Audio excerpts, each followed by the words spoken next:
Welcome back to Spartan Nation. It's now time for the state of Michigan State, but now we're going to switch a little bit and call it the state of Big Ten football.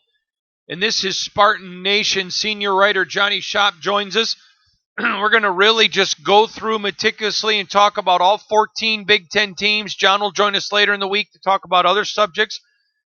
But, John, let's start right in our hometown. This is Spartan Nation. Let's talk about Michigan State under Mel Tucker.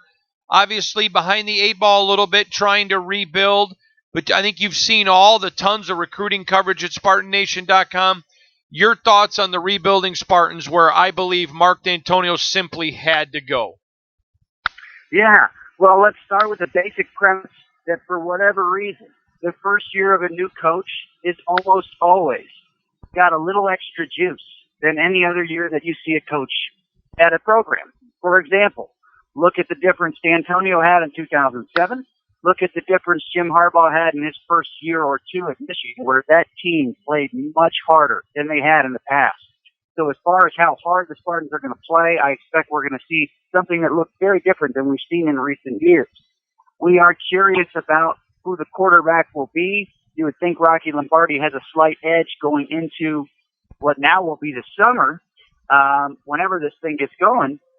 But that's not a for sure. You also have some major changes on the other side of the ball. Who's going to be essentially the quarterback of the defense?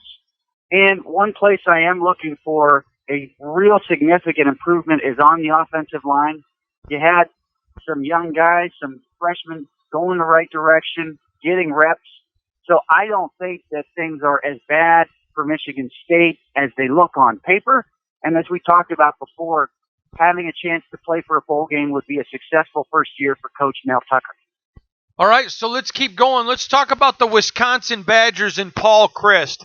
I think what makes Wisconsin deadly every single year is they know who they are, they know what they are, they don't deviate, they stick to a game plan, and it works effectively because they know who they are. They don't try. You know, Michigan State, after they won the Rose Bowl, got away from who they were. They thought they were something else, and they weren't. And I think it was the downfall of the D'Antonio era. Wisconsin, to their credit, it doesn't matter who the coach is, going with Barry Alvarez and moving down. They know who they are and stick with it, the Wisconsin Badgers. The thing is, they have also done a really good job of identifying and leading with good offensive coordinators. No mistake at all. They've had some really good ones, too, that sneak in there. But Paul Chryst is maybe the best play caller in the Big Ten. You can make an argument for it. I think he calls plays and organizes an offense at an absolute professional level. I think he'd be a fine NFL offensive coordinator. Quarterback Jack Cohn, going to be his second year starting. The road to any kind of division title in that Big Ten JV division they call the West got to go through Madison. Interesting schedule this year. Notre Dame's on it. Minnesota and Nebraska go to Madison. Big ones on the road. Michigan and the Corn Bowl. I see no reason to think that Wisconsin is not looking at another double-digit win season in 2020. Next is a program I think is flying under the radar, John. I'm surprised more people don't, and I don't mean flying under the radar that they're going to win a Big Ten title, but I mean emerging as a better program, and that's Maryland under Mike Locksley. I think there's a lot of disadvantages there, but I think with all the buildings and all the construction, I think that they've got a shot. Mike Locksley, your thoughts? How about, well, I can't wait till we get down to College Park to see how that tunnel came out. One of the things they did was build a tunnel under the road from Cole Fieldhouse, which is an amazing facility now, into Barrett Stadium. One of the things they did to start last year was 142 points right out of the bat in those first two games. Maryland was coming out hot. After that, they won one game. So it was rough last year. But there is more in that roster than 3-9, and there's a lot more coming to town with Mike Locksley doing some of the recruiting he's done. So I look for things to stabilize. A good year for College Park, a good year for the Maryland Terrapins would be some kind of opportunity to play for a bowl game into November. I'm not sure it's there yet, but they've got some folks in place. They've got John Hoke working on the defensive coordinator side. He's from the NFL. but you're always going to have a rough schedule in Maryland. Look, here's the bottom line for Maryland. Can they get their program to a point where they can compete in the upper tier of the Big Ten East? They're not there yet, but they're headed in the right direction. I don't think they're a team that makes it to a bowl this year. Next, a team that I do think will make it to a bowl next year, and I love the rebuilding job. They've stayed within themselves and who they are. How about Illinois and the Fighting Lovies? Well, Illinois turned a corner. Arguably the biggest game in Lovie Smith's tenure was the game at Michigan State last year. They have done what they needed to do, possibly turning a corner. Brandon Peters is back there as the quarterback for Illinois. Probably should have been there the whole time. They've got the offensive coordinator now. I think it is maybe his third year. So when it looked like it was all over for Illinois, Lovie Smith, now the corner looks like it's been turned. It's hard not to root for Lovie Smith. He's going to need to take guys that are 1, 2, 3-star and get them playing up. But he's in a weak division, and he's a fantastic coach. So I kind of have a small bit of hope for the Fighting Illini that they have figured this thing out and that they are going to stay in every game and they're going to have a shot to have, say, a 7-5 or better record in 2020. So right now, it's a small buy, but I'm buying Illinois on the way up in 2020. John, talking about programs that know who they are and are just steady Eddies like Wisconsin, how about them Iowa Hawkeyes? Iowa does what they do. They arguably don't do very much. I remember John L. Smith saying, well, they don't do very much, but they do it well. Well, one of the reasons that Kirk Ferentz is still at Iowa and had enough success, and it doesn't look like he's just cashing in a gravy train check each year, is because of some innovation. Some of that comes from inside of his own family with Coach Brian Ferentz. Some of it comes on the defensive side of the ball with guys that we know. And let's be honest, they had a fantastic couple of players. A.J. Spenza is going to get highly selected in the NFL draft. They got a couple other guys that are going to be up there. So they've got some guys to replace. They've got difficult crossover schedule this year at Ohio State and at Penn State. So it tells me that this year, the final record for Iowa may be a loss or two more than as good a team they are. I look for them to close the year with a bowl win. I think Ferentz has finally figured out how to prepare better for bowls. And I don't think it's a top 10 Iowa team, but I do think this is an Iowa team, once again, that will not beat itself very much at all. John, the next team I think is going to compete for the national title. I think they're going to be right back in the playoff, the Ohio State Buckeyes. Not only should they be right there, they've got an axe to grind. They very arguably got officiated out of the national title game. Hang on with John, we lost you there. John, we lost you there. What? Sure. They very arguably got officiated out of the national title game by a flag. They also lost the national title game. All right, hold on, everybody. We lost John there for a second. John, are you back, bud? Yeah, I'm here. I don't know what happens, but I know it sounds like I went under the water for a minute. I'm not sure why, but our cell phone systems are tapped right now. Okay, so here's the deal with the Buckeyes. You said that you thought Buckeyes, they had a grudge, and that's where we kind of lost you. Yeah. Look, the Buckeyes, if J.K. Dobbins doesn't get hurt during the national title game, if a couple of flags don't get thrown that are very strange, that Buckeyes remember they're in the national title game, they're locked and loaded. Justin Fields has a year of experience. I don't think anybody touches Ohio State this year. I think they win every single game on their regular season schedule and probably every single game of the year. Okay, next we come to Penn State and the Nittany Lions. What's your thoughts on James Franklin and that program? Major change, of course, is getting the offensive coordinator, Kirk Kirakoka, from Minnesota to come over. How much a transition is that? I don't know. Penn State, I thought, overachieved a little bit last year. Quarterback Sean Clifford's going to return, but they lost some of those nasty dogs or whatever they call them on the defensive line. So I am betting for a little bit of a backslide from Penn State this year. I don't think they're going to be quite as good as they've been the last couple. John, another program that, to me, it just is not a Big Ten program. I don't care who the coach is. I think it's got too many institutional problems that have to be fixed, but Rutgers. Rutgers has gone and backed up the Brinks truck and bought into the experience that Greg Schiano has received at Ohio State and as the New England Patriots, that they can do something. Now, I like the idea that somebody is going back to a place they worked before and trying to reboot. But man, oh man, they better have a lot more success than UConn has had with Randy Edsall for the amount of money they're spending. Rutgers is always going to be in a difficult situation. I do buy the idea that Greg Schiano knows what they need to do to compete at the top tier of the Big Ten. I just don't see how that's going to happen anytime soon. And I don't see this as a quick fix. But what would be a good year for Rutgers is to try to compete for all 60 minutes of every game they have to play this year. That's a tall task.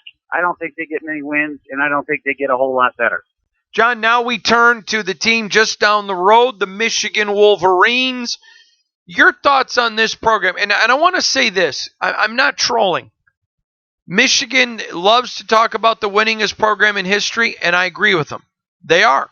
They deserve it, and they are. But here's where I start running into problems with Michigan, John. I recently on this show, you may have heard, we had Dr. Matt Thompson, who's a Michigan guy, on, and I asked him, how much longer with Harbaugh before you expect him to have to compete with Ohio State and Alabama's and, the Clemsons, because that's the program you think you have, and, a few more years. But at some point, and I'm not advocating Harbaugh losing his job because I think he's their best option, they need to put up or shut up. Get in the top tier or quit acting like you belong there. The Michigan Wolverines. Yeah, they're not in the top tier yet. They haven't been to a playoff. They haven't won the Big Ten title in, I think, more than 10 years now. Second year for offensive coordinator Josh Gaddis. Let's see what that does. You do think you need to give some credit to Don Brown. Although he's been exposed, defense has not shown up in the most important games of his tenure there. He has shown some ability to adapt and innovate, where some folks maybe just get stuck in what they do. I think the big story for Michigan this year is the running back returning, who was, of course, suspended before last season. I don't know what to expect. The key to Jim Harbaugh, his teams, especially the first three, is he got them to play so much harder than they were playing. They're beating Rutgers 70-0, beating all these other folks. But every time it comes time to deliver, and for them it's Ohio State, Michigan, and the occasional Notre Dame game, they haven't done well enough. The modern era of the Michigan State game, they've got a 2-game advantage, and that goes back since 1995. The modern era of the Ohio State game is ugly.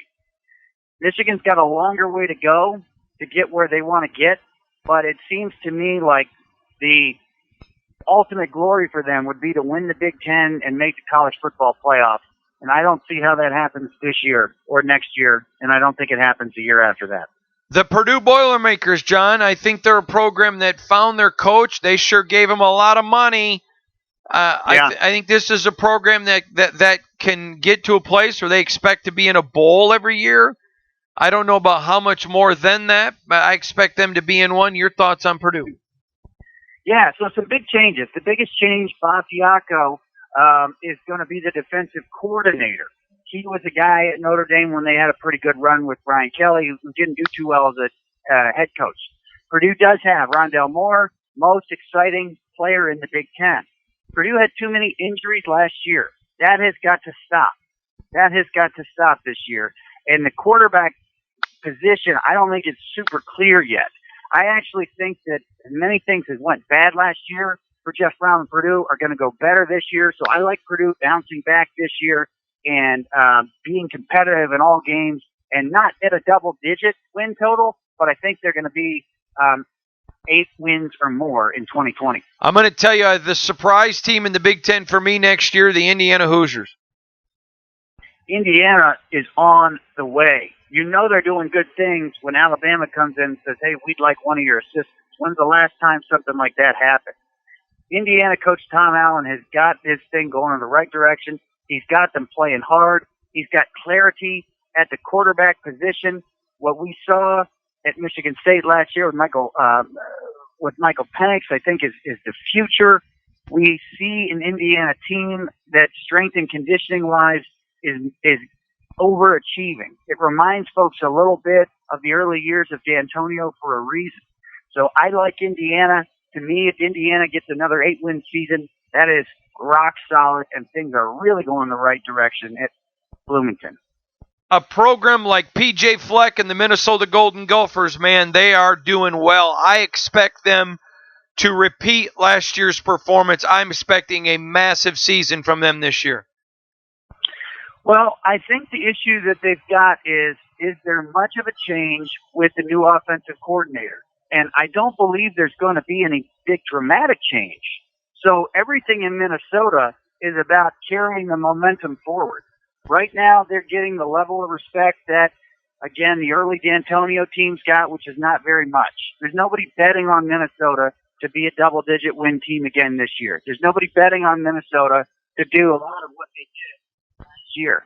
But for those reasons and for the momentum that they've got rowing that boat right now, Minnesota, by the end of 2020, could be absolutely on the national landscape inside the top 10 once again. John, anytime I believe in Northwestern, they're terrible. Anytime I think they've lost it, they come out great.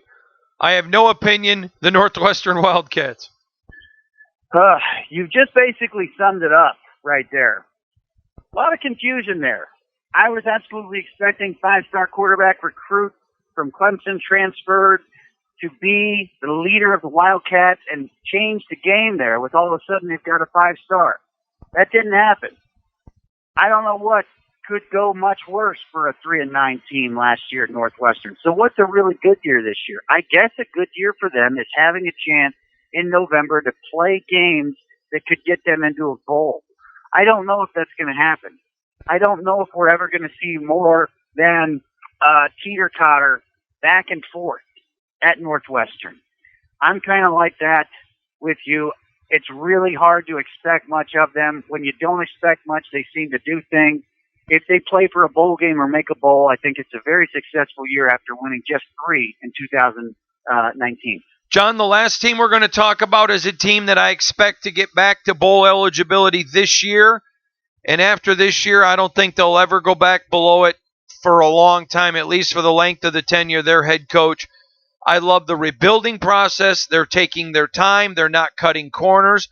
I still think they're 2 seasons away. I expect them to compete in 2023 for a Big Ten West title, the Nebraska Cornhuskers. And this is the thing. This is the thing that people keep running into at Nebraska, that they've run into it at Maryland and other lesser programs. Not that easy in this Big Ten. I remember the same kind of stuff when Bo Pelini got there. I remember the same kind of stuff when Scott Frost started. Scott Frost made some mistakes he didn't see coming when he got to Nebraska. One of them was talking about, the standards are probably too low here. We should be kind of back where we are. Didn't understand the landscape of major college football at this time and Nebraska football at this time. They're trying to do some innovative things at Nebraska that may or may not help them. They've got an immediate and permanent challenge recruiting-wise because there's just not a lot of human beings around Nebraska. They've got traditional recruiting paths that are not the same that they once were, and there's other people, other programs coming and taking from the same lot. You're talking about the fact they haven't cut any corners. I think this is the first year we may see that. When you think about classic Nebraska football, you think about such a physical advantage at the point of attack. That has not existed at Nebraska for a long time on both sides of the ball. This year, that's something that I'm looking for. I'm looking for a better running game as well. And I'm looking for, you're looking for signs that they can do this at Nebraska in 2020. And I wonder how long it will be until people there start to settle back and worry and realize we're not going to be what we once were. And I wonder if that will actually influence the support level that they have at that program, which has been unquestioned for so long. So a lot of eyeballs on Nebraska this year. I think 8 wins or more is a good step forward for Nebraska in 2020. I agree, John. All right, John's going to join us later in the week where we're going to do the same thing, talking about Big Ten basketball. Big Ten basketball. Big Ten basketball.